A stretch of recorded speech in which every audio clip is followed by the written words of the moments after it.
If you're looking for a quick assessment of the Penguin's final episode, know this: it's the very definition of a perfect episode of TV. Not just DC TV, not just comic book TV, it's so good that it might feel impossible from the outside. And this is a show that already had an episode 1 proclaimed the best DC episode of all time.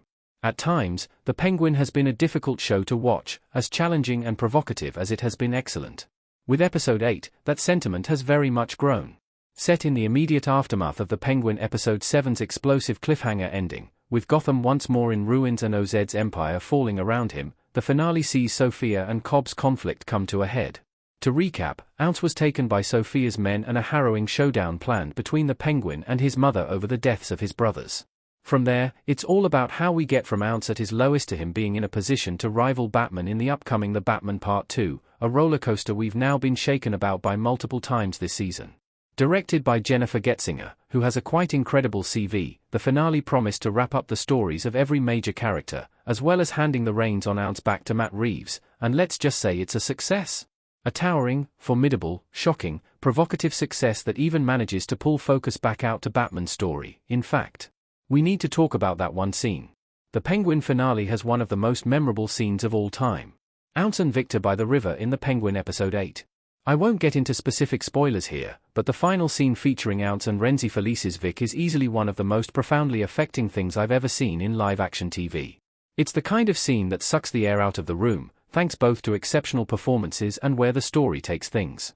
Their dynamic was also beautifully crafted throughout the episode after the 7 previous brought them together. Vic had been groomed as Oz's underboss, and a stand-in for Gotham's people. He's always been key to Ounce realizing both his endgame and the key to his power. And throughout the finale, there are subtle exchanges of real affection from Vic to his boss that make how this story has developed all the more impressive. The Penguin reclaims and reframes Ounce for the future. Now that's how you remind everyone that Ounce is not a good guy. Colin Farrell as Ounce in the Penguin finale. The Penguin needed a reclamation of Ounce, because, let's be honest, he was a little too likable. No matter what he did, Colin Farrell's performance is so darkly charming, by design I might add, that you end up rooting for the guy. That much was choreographed beautifully throughout the entire show, because we had to be invested in his victory. In the finale, though, everything is flipped by the one scene that literally everyone is going to talk about for a long time. It's such an efficient reclamation of the idea that Ounce is despicable that I almost have to stand and applaud. I've now watched this episode twice, and trust me, it gets infinitely more affecting the second time as you spot the tricks that lulled you into feeling good about things. The storytelling artistry at work here is genuinely top tier. How the Penguin avoided a huge MCU issue. Even when you know the ending, it doesn't take anything away. Ounce Cobb in Gotham City Hall in the Penguin finale. The MCU's Disney Plus shows were hamstrung by an issue in their genetics. They had to be watchable without impacting the mainline movies, while also expanding on them. That's why you get entire bottle series that won't really impact when and if those characters appear in a movie. And crucially, it's also why so many of them start and end in the exact same position, narratively speaking. They're burdened by glorious expectation, as it were. The Penguin could have fallen into the same trap, given it's a supporting story for the Batman movies. We already knew Oz's play for Gotham at the end of The Batman, and him being in power by the sequel would still make sense even without these 8 excellent episodes because of the final shot. That's simple, logical self-preservation by Matt Reeves' team to make sure anyone who skipped the show isn't lost by the time the sequel comes out. But The Penguin is still essential viewing all the same. Not only is its quality a huge selling factor, but the journey back to Oz's power play is immaculately told without any sense that you've just been cheated by the ending essentially directly following on from The Batman. I can't say the same for some MCU shows. Even if I like them, The Penguin just feels more substantial all round. The Penguin's finale has some of its strongest individual performances. It's impossible not to shower the cast with superlatives.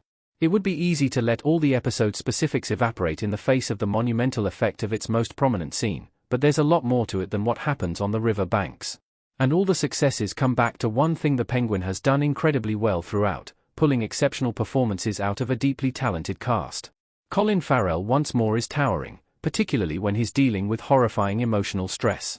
Watching him during the interrogation scene that crowns the episode as its real highest point is spellbinding.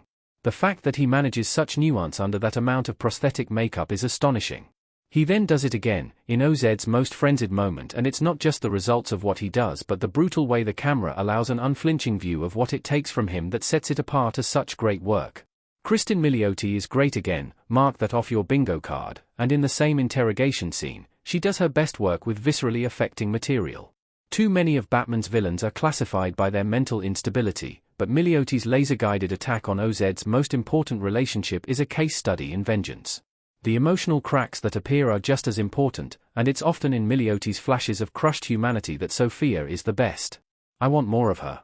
Deirdre O'Connell, meanwhile, does what she always does well in The Penguin, playing both sides of Francis Cobb, both cruel and calculating, for good reason, of course, and lost to her illness. Through Julian Rush's flashback device and Sophia's interrogation, O'Connell's performance offers the cap on one of the most claustrophobic, intense scenes I've seen in a long time.